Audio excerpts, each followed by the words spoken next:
ট্ৰাকত অবৈধ কয়লা সৰবৰাহেই 14 গৰাকীৰ জীৱনলৈ নমাই আনিলে নেকি কাল অমানিশা। অবৈধভাৱে কেঁচা কয়লা লৈ পলায়ন কৰিব বিচাৰিছিল নেকি দেৰগাঁৱৰ অভিশপ্ত ট্ৰাকখনে। কাৰ আশীৰ্বাদ পুষ্ট হোৱাৰ বাবে তদন্তৰ আওতাই সাঙুৰা নাই কয়লাৰ প্ৰসংগটো। দেৰগাঁৱৰ বালিজানত সংঘটিত হোৱা শোকাবহ পথ দুৰ্ঘটনাৰ পাছতে চৰ্চিত হৈছে অবৈধ কয়লাৰ সৰবৰাহৰ প্ৰসংগটো। কৃষক মুক্তি সংগ্ৰাম সমিতিৰ বিস্ফোৰক অভিযোগ, কুঁৱলী নিয়তি বা চালকৰ বাবে নহয়, অবৈধ কয়লাৰ চোৰাং সৰবৰাহৰ বাবে এই দুৰ্ঘটনা। আৰক্ষীৰ পৰা দিছপুৰীয়ালৈকে কমিশ্যন লৈ চলাই আছে কয়লাৰ সিন্ডিকেট। তিনিচুকীয়াৰ লিডুৰ 6 নং জৰ্ণাবস্তিৰ পৰা জামেৰ আলীয়ে ট্ৰাকখনেৰে আনিছিল অবৈধ কয়লা। আৰক্ষীৰ পৰা পলায়ন কৰাৰ বাবে নিয়ম নামানি চলাইছিল ট্ৰাকখন। ট্ৰাকখনৰ মালিক আব্দুল বাৰিক বুলি জানিব পৰা গৈছে। কৃষক মুক্তি সংগ্ৰাম সমিতিৰ সাধাৰণ সম্পাদক বিদ্যুৎ শইকীয়াৰ দাবী এয়া। দেৰগাঁও ঘটনাটো আমি দেখিছোঁ যে এইটো এটা দুৰ্ভাগ্যজনক ঘটনা প্ৰথম কথা, কিন্তু ঘটনাটো ঘটি যোৱাৰ পিছত চৰকাৰ আৰু প্ৰশাসনে মূলতঃ 3টা কথাৰে গোটেই ঘটনাটো ডাইভাৰ্ট কৰিব বিচাৰিছে। প্ৰথম কথা হৈছে কুঁৱলী, দ্বিতীয় কথা হৈছে নিয়তি আৰু তৃতীয় কথা হৈছে ট্ৰাক চালকজনৰ ভুল। এই 3টা কথাৰে মূল কথাবিলাক ঢাকি ৰাখিবৰ কাৰণে চৰকাৰে অহৰহ চেষ্টা কৰি আছে। মূল কথা কি আছিলে? গাড়ীখন নিজৰ দিশত গৈ আছিলে, ইফালৰ পৰা অহা পুৱতি নিশা এখন অবৈধ কয়লাৰ ভৰ্তি ট্ৰাক। এই কয়লাখিনি আপোনালোকে চাওক, এইখিনি কেঁচা কয়লাৰ। আমি সকলোৱে জানো যে কেঁচা কয়লা এতিয়া সম্পূৰ্ণৰূপে বন্ধ কৰি ৰাখিছে আৰু কয়লাৰ সিন্ডিকেট অসমত চলি আছে। আমি বাৰম্বাৰ কৈ আছোঁ কয়লা সিন্ডিকেট অসমত চলি আছে আৰু অবৈধ কয়লাৰ ট্ৰাকবিলাকে ৰাতি OC ICৰ পৰা SP লৈকে পইচা দি মেনেজ কৰি ৰাজনৈতিক নেতাৰ লগত মিত্ৰিয়ালি কৰি দিছপুৰীয়ালৈকে তেওঁলোকে কমিশ্যন দিয়ে গাড়ীবিলাক চলি আছে। আৰু তিনিচুকীয়া লিডুৰ পৰা আমি যিমান দূৰ তথ্য লাভ কৰিছোঁ, জমিৰ আলী নামৰ মানুহগৰাকীয়ে তিনিচুকীয়াৰ লিডুৰ 6 নং ঝৰ্ণা বস্তিৰ পৰা কয়লাখিনি আনিছিল আৰু ট্ৰাকখনৰ মালিক হৈছে আব্দুল বাৰিক। আব্দুল বাৰিকৰ ট্ৰাকখনত এই মানুহগৰাকী জমিৰ আলী নামৰ মানুহগৰাকী আনিছিল, কিন্তু পুলিচৰ হাতত ৰহস্যজনকভাৱে একো তথ্য নাই। তাৰ অৰ্থ এইটো পোনপটীয়া যে পুলিচৰ হাতত তথ্য নাই মানে অবৈধ। আৰু এই অবৈধ আমি বাৰম্বাৰ কৈ আছোঁ যে ৰাতি অবৈধ কয়লাৰ চলে, ইয়াৰ কমিশ্যন যায়, এইটো সিন্ডিকেট। তাৰ বিৰুদ্ধে চৰকাৰে ব্যৱস্থা নলয়, কাৰণ চৰকাৰৰ মানুহে তাৰ পৰা কমিশ্যন পায়। আৰু এই গাড়ীবিলাকৰ ৰাতি যিটো দৌৰাত্ম্য, কাৰণ পলাই আহে গাড়ীবিলাক, পলাই অহা গাড়ী যেনি তেনি যায়, সু বাওঁ আগ পিছ একো নাচায়, সকলো মহতিয়াই নিয়ে। তেনেকুৱা এখন ট্ৰাকে বিপৰীত গতিত আহি খুন্দা মাৰিছে। এই কথাটো আমি বাৰম্বাৰ কৈ আছোঁ, কিন্তু এই কথাটো এতিয়া তল পেলায়। চৰকাৰে কুঁৱলীৰ কথা কয় কিন্তু কয়লাৰ গাড়ীখনৰ কথা নকয়। ইপিনে বনভোজকাৰী দলক লৈ SOP দিয়া মুখ্যমন্ত্ৰী হিমন্ত বিশ্ব শৰ্মা কয়লা কঢ়িয়াই অনা ট্ৰাকখনক লৈ কিয় নিমাত বা কিয় এবাৰলৈও মুখ নুখুলিলে বুলি প্ৰশ্ন কৰে আপ অসমৰ ৰাজ্যিক সভাপতি ডাক্তৰ ভৱেন চৌধুৰীয়ে। বাছখনৰ বিষয়ে আমি বহুত চৰ্চা কৰিলোঁ। বাছখনত যে পিকনিকত গৈছিল, এই লৈ অসম চৰকাৰ তথা অসমৰ মুখ্যমন্ত্ৰী ডাঙৰীয়া সজাগ। তৎকালীনভাৱে আজি মুখ্যমন্ত্ৰী ডাঙৰীয়াই পিকনিকৰ ক্ষেত্ৰত এটা SOP জাৰি কৰিলে। কেইটা বজাত পিকনিকলৈ যাব, কেই বজাত ঘূৰি আহিব, কেইজন মানুহ যাব, পুলিচৰ পৰা পাৰ্মিশ্যন ল'লে নে নাই, এই বিভিন্ন বিষয়তে SOP জাৰি কৰিলে। কিন্তু এই সংঘৰ্ষত যে জড়িত 10 চকীয়া যে বাহনখনত কয়লা কঢ়িয়াই নিছিলে, এই গাড়ীখন কলৈ গ'ল? এই গাড়ীখনৰ বিষয়ে কিয় কমেণ্ট নাই? এই গাড়ীখনত থকা কয়লা ক'ৰ পৰা আহিছিল, কোনে আনিছিল, কলৈ লৈ গৈ আছিল? এই কয়লা কঢ়িয়া গাড়ীখন অভাৰলোডেড নাছিল নে? এইসমূহৰ বিষয়ে চৰকাৰে বা মুখ্যমন্ত্ৰী মহোদয়ে ৰাইজক কিয় জনাবলৈ খোজা নাই? এই বিষয়ে ৰাইজে জানিবলৈ পূৰা অধিকাৰ আছে। গতিকে আমি মুখ্যমন্ত্ৰী মহোদয়ক অনুৰোধ কৰোঁ যে এই কয়লা ট্ৰাকখনৰ বিষয়ে আমাক সবিশেষ জনাওক। যিহেতু আপুনিয়ে কেইদিনমান আগতে কৈছিলে অসমত মুক্তভাৱে কয়লা খনন নহয়, অসমত কোনো ধৰণৰ কয়লা খনন হোৱা নাই আৰু কোনো ধৰণৰ কয়লাৰ সিন্ডিকেট অসমত নাই। যদি কয়লাৰ সিন্ডিকেট নায়েই, তেন্তে এই 10 চকীয়া বাহনখনত ক'ৰ পৰা কোনে কলৈ কয়লা লৈ গৈ আছিল, এই বিষয়ে আমাক জনাৰ সম্পূৰ্ণ অধিকাৰ আছে। অকল বাছখনৰ বিষয়ে কৈ পিকনিকৰ বিষয়ে SOP জাৰি কৰি অথবা বিভিন্ন ধৰণৰ কথা কৈ যদি আমাক আগুৱা ভাবিব খুজিছে, এইটো বেলেগ কথা। নহ'লে এই ট্ৰাকখনৰ বিষয়ে সবিশেষ জনাৰ অধিকাৰ অসমৰ ৰাইজৰ আছে। দেশ কঁপাই যোৱা দেৰগাঁৱৰ দুৰ্ঘটনাৰ মূল জগৰীয়া বুলি অভিযোগ তুলি 4 লেন পথ নিৰ্মাণকাৰী সংস্থা NHIDCL, RIPL, গণপতি কনষ্ট্ৰাকশ্যন আৰু ইয়াৰ বিষয়াসকলৰ লগতে অবৈধ কয়লাৰ মালিক জামেৰ আলীৰ বিৰুদ্ধে দেৰগাঁও থানাত গোচৰ ৰুজু কৰে কৃষক মুক্তি সংগ্ৰাম সমিতি আৰু ছাত্ৰ মুক্তি সংগ্ৰাম সমিতিয়ে।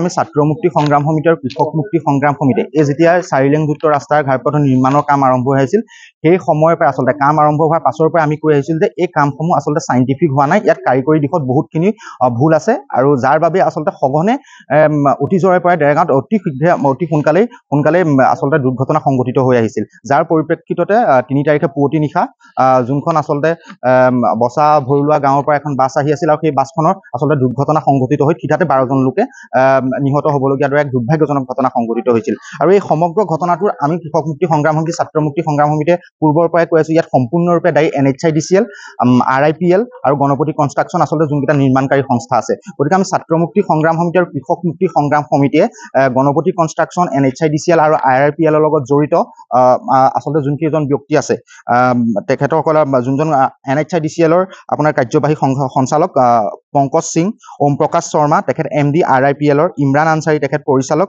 সোমনাথ খান্না তেখেত ছাইট ইঞ্জিনিয়াৰ অৰ্থাৎ ক্ষেত্ৰ অভিযন্তা, এওঁলোকৰ বিৰুদ্ধে আমি গোচৰ ৰুজু কৰিছো। লগতে আচলতে এই অবৈধ কয়লা গাড়ীখন লিডুৰ পৰা দেৰগাঁৱলৈকে আহি পালেহি, যাৰ আচলতে এই অবৈধ কয়লাৰ আচলতে যোনজন মাষ্টাৰ মাইণ্ড যোনে সিন্ডিকেট চলাই আছে অবৈধ কয়লাৰ যোনজন জামেৰ আলীৰ বিৰুদ্ধে আমি আজি দেৰগাঁও আৰক্ষী থানাত গোচৰ ৰুজু কৰিছো। আমি আৰু এটা কথা সজোৰে দেৰগাঁও আৰক্ষী থানাক এটা কথা দাবী জনাইছো যে এই কালপিট কেইজনক, এই ক্ৰিমিনেল কেইজনক 24 ঘণ্টাৰ ভিতৰত কিন্তু আটক কৰিব লাগিব। পৰৱৰ্তী পৰ্যায়ত কিদৰে মাৰ্ঘেৰিটাত দিয়া বুন্দা কৰৰে সমগ্ৰ অসমৰ মাজেৰে আৰক্ষীৰ তালাচীৰ পৰা বাছি কয়লাৰ সৰবৰাহ হৈ থাকে সেই বিষয়ে সবিস্তাৰে তথ্য সহকাৰে লৈ আহিম প্ৰতিবেদন আকাৰত। ট্ৰাকত অবৈধ কয়লা সৰবৰাহেই 14 গৰাকীৰ জীৱনলৈ নমাই আনিলে নেকি কাল অমানিশা? অবৈধভাৱে কেঁচা কয়লা লৈ পলায়ন কৰিব বিচাৰিছিল নেকি দেৰগাঁৱৰ অভিশপ্ত ট্ৰাকখনে? কাৰ আশীৰ্বাদ পুষ্ট হোৱাৰ বাবে তদন্তৰ আওতাই সাঙুৰা নাই কয়লাৰ প্ৰসংগটো? দেৰগাঁৱৰ বালিজানত সংঘটিত হোৱা শোকাবহ পথ দুৰ্ঘটনাৰ পাছতে চৰ্চিত হৈছে অবৈধ কয়লাৰ সৰবৰাহৰ প্ৰসংগটো। কৃষক মুক্তি সংগ্ৰাম সমিতিৰ বিস্ফোৰক অভিযোগ, কুঁৱলী, নিয়তি বা চালকৰ বাবে নহয়, অবৈধ কয়লাৰ চোৰাং সৰবৰাহৰ বাবে এই দুৰ্ঘটনা। আৰক্ষীৰ পৰা দিছপুৰীয়ালৈকে কমিশ্যন লৈ চলাই আছে কয়লাৰ সিন্ডিকেট। তিনিচুকীয়াৰ লিডুৰ 6 নং জৰ্ণাবস্তিৰ পৰা জামেৰ আলীয়ে ট্ৰাকখনেৰে আনিছিল অবৈধ কয়লা। আৰক্ষীৰ পৰা পলায়ন কৰাৰ বাবে নিয়ম নামানি চলাইছিল ট্ৰাকখন। ট্ৰাকখনৰ মালিক আব্দুল বাৰিক বুলি জানিব পৰা গৈছে। কৃষক মুক্তি সংগ্ৰাম সমিতিৰ সাধাৰণ সম্পাদক বিদ্যুৎ শইকীয়াৰ দাবী এয়া। দেৰগাঁও ঘটনাটো আমি দেখিছোঁ যে এইটো এটা দুৰ্ভাগ্যজনক ঘটনা প্ৰথম কথা, কিন্তু ঘটনাটো ঘটি যোৱাৰ পিছত চৰকাৰ আৰু প্ৰশাসনে মূলতঃ 3টা কথাৰে গোটেই ঘটনাটো ডাইভাৰ্ট কৰিব বিচাৰিছে। প্ৰথম কথা হৈছে কুঁৱলী, দ্বিতীয় কথা হৈছে নিয়তি আৰু তৃতীয় কথা হৈছে ট্ৰাক চালকজনৰ ভুল। এই 3টা কথাৰে মূল কথাবিলাক ঢাকি ৰাখিবৰ কাৰণে চৰকাৰে অহৰহ চেষ্টা কৰি আছে। মূল কথা কি আছিলে? গাড়ীখন নিজৰ দিশত গৈ আছিলে, ইফালৰ পৰা অহা পুৱতি নিশা এখন অবৈধ কয়লাৰ ভৰ্তি ট্ৰাক। এই কয়লাখিনি আপোনালোকে চাওক, এইখিনি কেঁচা কয়লাৰ। আমি সকলোৱে জানো যে কেঁচা কয়লা এতিয়া সম্পূৰ্ণৰূপে বন্ধ কৰি ৰাখিছে আৰু কয়লাৰ সিন্ডিকেট অসমত চলি আছে। আমি বাৰম্বাৰ কৈ আছোঁ কয়লাৰ সিন্ডিকেট অসমত চলি আছে আৰু অবৈধ কয়লাৰ ট্ৰাকবিলাকে ৰাতি OC ICৰ পৰা SP লৈকে পইচা দি মেনেজ কৰি ৰাজনৈতিক নেতাৰ লগত মিত্ৰিয়ালি কৰি দিছপুৰীয়ালৈকে তেওঁলোকে কমিশ্যন দিয়ে গাড়ীবিলাক চলি আছে। আৰু তিনিচুকীয়া লিডুৰ পৰা আমি যিমান দূৰ তথ্য লাভ কৰিছোঁ, জমিৰ আলী নামৰ মানুহগৰাকীয়ে তিনিচুকীয়াৰ লিডুৰ 6 নং ঝৰ্ণা বস্তিৰ পৰা কয়লাখিনি আনিছিল আৰু ট্ৰাকখনৰ মালিক হৈছে আব্দুল বাৰিকৰ ট্ৰাকখনত এই মানুহগৰাকী জমিৰ আলী নামৰ মানুহগৰাকী আনিছিল, কিন্তু পুলিচৰ হাতত ৰহস্যজনকভাৱে একো তথ্য নাই। তাৰ অৰ্থ এইটো পোনপটীয়া যে পুলিচৰ হাতত তথ্য নাই মানে অবৈধ। আৰু এই অবৈধ আমি বাৰম্বাৰ কৈ আছোঁ যে ৰাতি অবৈধ কয়লাৰ চলে, ইয়াৰ কমিশ্যন যায়, এইটো সিন্ডিকেট। তাৰ বিৰুদ্ধে চৰকাৰে ব্যৱস্থা নলয়, কাৰণ চৰকাৰৰ মানুহে তাৰ পৰা কমিশ্যন পায়। আৰু এই গাড়ীবিলাকৰ ৰাতি যিটো দৌৰাত্ম, কাৰণ পলাই আহে গাড়ীবিলাক, পলাই অহা গাড়ী যেনি তেনি যায়, সু বাওঁ আগপিছ একো নাচায়, সকলো মহতিয়াই নিয়ে। তেনেকুৱা এখন ট্ৰাকে বিপৰীত গতিত আহি খুন্দা মাৰিছে।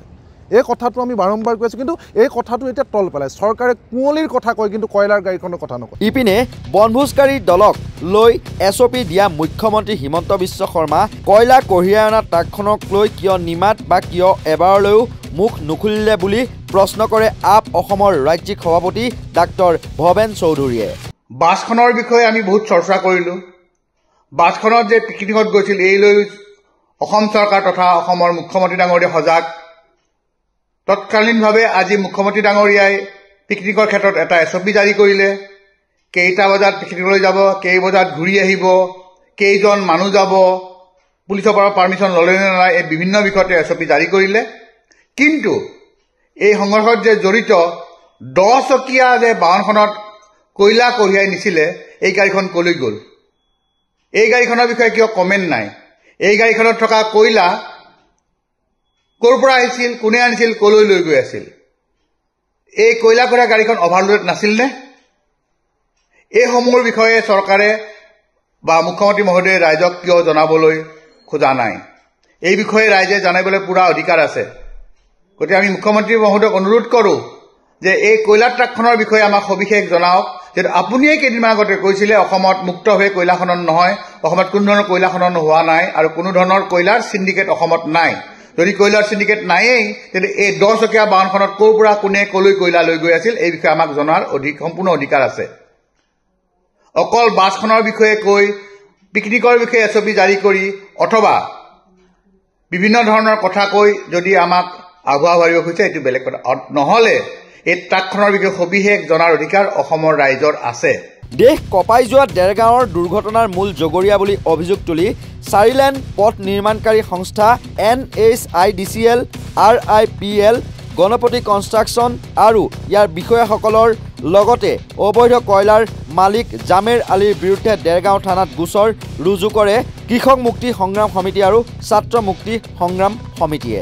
আমি ছাত্ৰ মুক্তি সংগ্ৰাম সমিতি আৰু কৃষক মুক্তি সংগ্ৰাম সমিতি এই যেতিয়া 4 লেনযুক্ত ৰাস্তাৰ ঘাইপথ নিৰ্মাণৰ কাম আৰম্ভ হৈছিল, সেই সময়ৰ পৰা আচলতে কাম আৰম্ভ হোৱাৰ পাছৰ পৰা আমি কৈ আহিছিল যে এই কামসমূহ আচলতে চাইণ্টিফিক হোৱা নাই, ইয়াত কাৰিকৰী দিশত বহুতখিনি ভুল আছে আৰু যাৰ বাবে আচলতে সঘনে অতীজৰে পৰা ডেৰগাঁৱত অতি সোনকালেই আচলতে দুৰ্ঘটনা সংঘটিত হৈ আহিছিল। যাৰ পৰিপ্ৰেক্ষিততে 3 তাৰিখে পুৱতি নিশা যোনখন আচলতে বচা ভৰুলোৱা গাঁৱৰ পৰা এখন বাছ আহি আছিল আৰু সেই বাছখনৰ আচলতে দুৰ্ঘটনা সংঘটিত হৈ থিতাতে 12জন লোকে নিহত হ'বলগীয়া দৰে এক দুৰ্ভাগ্যজনক ঘটনা সংঘটিত হৈছিল। আৰু এই সমগ্ৰ ঘটনাটোৰ আমি কৃষক মুক্তি সংগ্ৰাম সমিতি, ছাত্ৰ মুক্তি সংগ্ৰাম সমিতিয়ে পূৰ্বৰ পৰাই কৈ আছো, ইয়াত সম্পূৰ্ণৰূপে দায়ী NHIDCL, RIPL আৰু গণপতি কনষ্ট্ৰাকশ্যন আচলতে যোনকেইটা নিৰ্মাণকাৰী সংস্থা আছে। গতিকে আমি ছাত্ৰ মুক্তি সংগ্ৰাম সমিতি আৰু কৃষক মুক্তি সংগ্ৰাম সমিতিয়ে গণপতি কনষ্ট্ৰাকশ্যন, NHIDCL আৰু RIPL ৰ লগত জড়িত আচলতে যোনকেইজন ব্যক্তি আছে, তেখেতসকলৰ যোনজন NHIDCL ৰ আপোনাৰ কাৰ্যবাহী সঞ্চালক পংকজ সিং, ওম প্ৰকাশ শৰ্মা তেখেত MD, RIPL ৰ ইমৰান আনচাৰী তেখেত পৰিচালক, সোমনাথ খান্না তেখেত ছাইট ইঞ্জিনিয়াৰ অৰ্থাৎ ক্ষেত্ৰ অভিযন্তা, এওঁলোকৰ বিৰুদ্ধে আমি গোচৰ ৰুজু কৰিছো। লগতে আচলতে এই অবৈধ কয়লা গাড়ীখন লিডুৰ পৰা ডেৰগাঁৱলৈকে আহি পালেহি, যাৰ আচলতে এই অবৈধ কয়লাৰ আচলতে যোনজন মাষ্টাৰ মাইণ্ড, যোনে চিণ্ডিকেট চলাই আছে অবৈধ কয়লাৰ, যোনজন জামেৰ আলীৰ বিৰুদ্ধে আমি আজি ডেৰগাঁও আৰক্ষী থানাত গোচৰ ৰুজু কৰিছো। আমি আৰু এটা কথা সজোৰে ডেৰগাঁও আৰক্ষী থানাক এটা কথা দাবী জনাইছো যে এই কালপিট কেইজনক, এই ক্ৰিমিনেল কেইজনক 24 ঘণ্টাৰ ভিতৰত কিন্তু আটক কৰিব লাগিব। পৰৱৰ্তী পৰ্যায়ত কিদৰে মাৰ্ঘেৰিটাত দিয়া বুন্দা কৰৰে সমগ্ৰ অসমৰ মাজেৰে আৰক্ষীৰ তালাচীৰ পৰা বাছি বাছি কয়লাৰ সৰবৰাহ হৈ থাকে, সেই বিষয়ে সবিস্তাৰে তথ্য সহকাৰে লৈ আহিম প্ৰতিবেদন আকাৰত। ভিডিঅ' এডিটৰ ৱাৰী সহযোগত news desk report, north east নাও।